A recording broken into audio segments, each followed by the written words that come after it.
Request lagu favoritmu di fitur live chat Audio Plus, aplikasi RCTI Plus.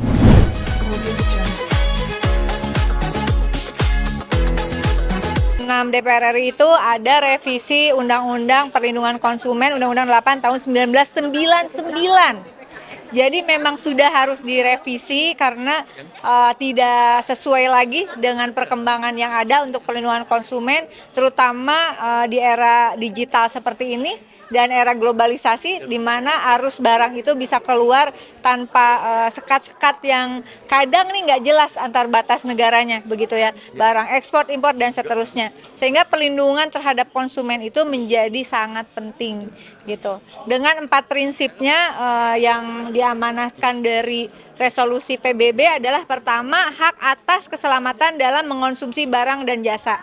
Kedua, hak atas informasi yang benar, jelas, dan jujur mengenai kondisi dan jaminan barang dan atau jasa. Ketiga, hak konsumen untuk didengar pendapat dan keluhan atas barang dan jasa yang digunakan.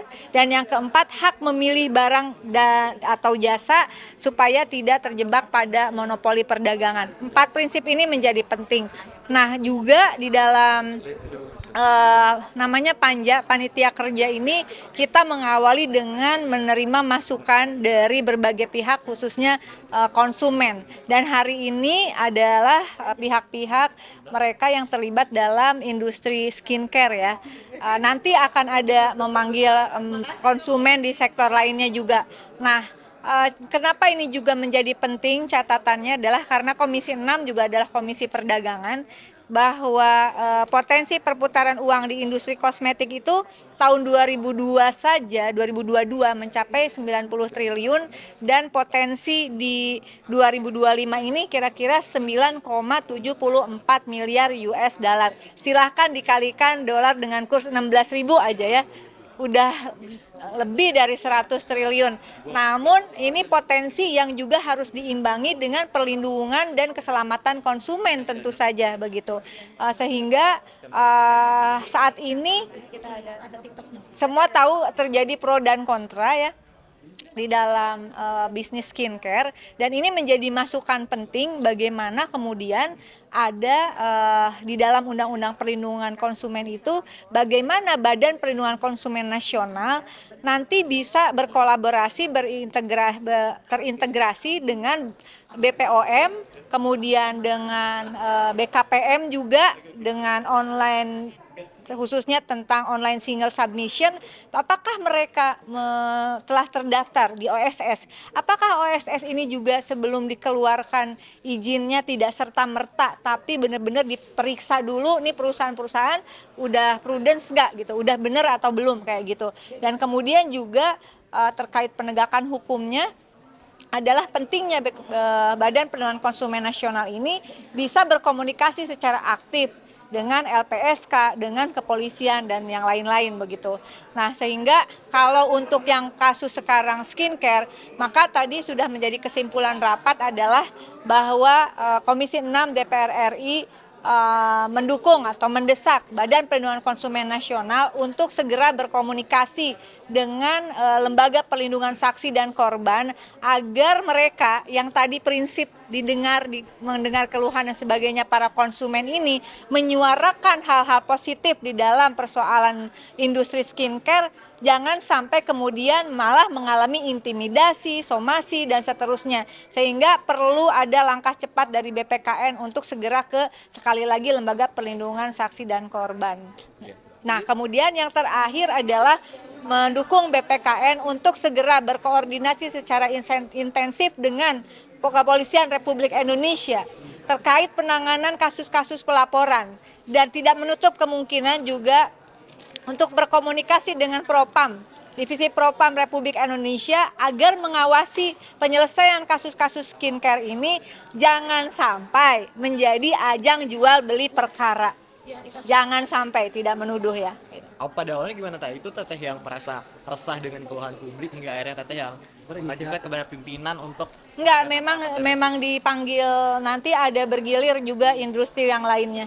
Begitu. Ini karena atas keresahan masyarakat selama ini. Ya, dan ini adalah menurut saya awal yang bagus di di awal periode 2024-2029 DPR RI, bagaimana suatu pembahasan undang-undang itu diawali dengan mendengarkan keluhan masukan dari masyarakat terkait, sehingga tidak ujug-ujug kayak abrakadabra langsung keluar undang-undang begitu dalam proses hitungan hari.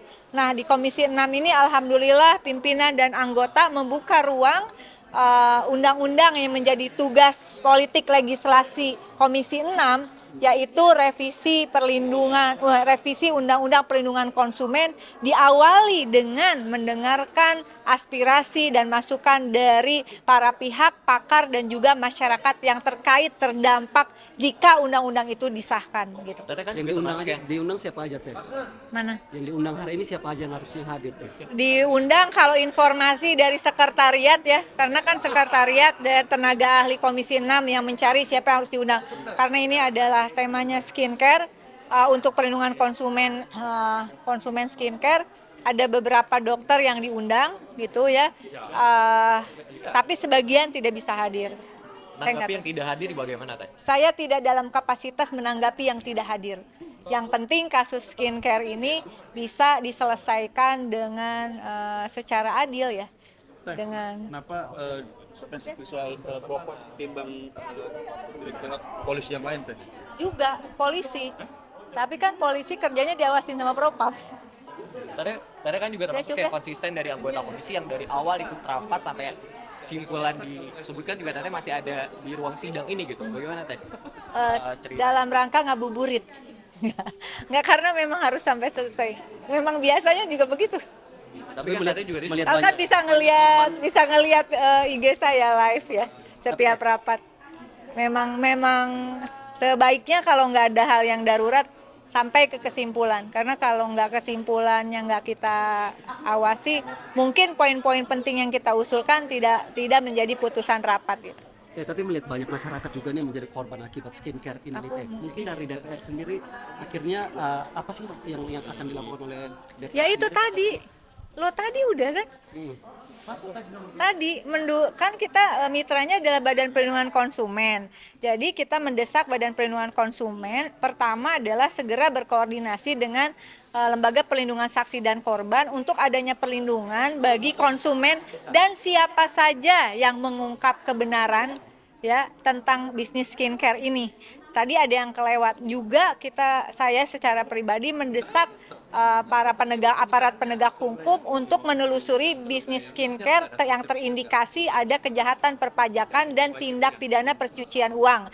Yang ketiga adalah mendukung Badan Perlindungan Konsumen Nasional untuk berkomunikasi dengan Kepolisian Republik Indonesia dan juga mungkin dengan Propam kalau diperlukan terkait penyelesaian kasus-kasus yang menyangkut pelaporan skincare di kepolisian itu, penyelesaian kasusnya bisa sesuai dengan prosedur hukum yang adil gitu ya.